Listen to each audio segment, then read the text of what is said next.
mean, I think the positive is that we've learned that progress isn't linear, right? That there's kind of bumps in the road, and I think it allows us, we were just coming out of a meeting on the Parity report thinking about, well, what does the future look like?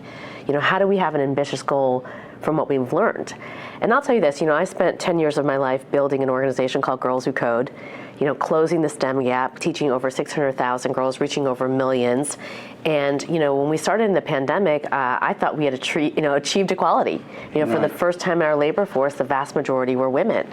And when the pandemic hit, you know, it really showcased the fact that women across the globe do 2/3 of the caregiving work while they're maintaining their full-time jobs. Right. And so if you have a broken structure of care, if you don't, when daycare centers were shut down and schools were shut down, everything fell apart. And millions of women in the United States and across the world were pushed out of the workforce. And I think what we learned here in the United States that, you know, there were key things, key structural changes that we had not made in our march towards equality that have impeded our progress. And so one, that's paid leave. The United States is the only industrialized nation that doesn't have paid leave. So 1 out of 4 moms go back to work 2 weeks after having a baby.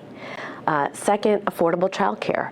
You know, we're the wealthiest nation that puts the least into childcare. So 40% of parents are in debt because of the cost of childcare. Pay equity. The reason why we have a pay gap is because for dads, every time they have a child, they make 6% more. For women, every time they have a baby, they lose 4% of their salary. So it really shone a light on so many of us who are doing this work saying, you know, this is about structural change.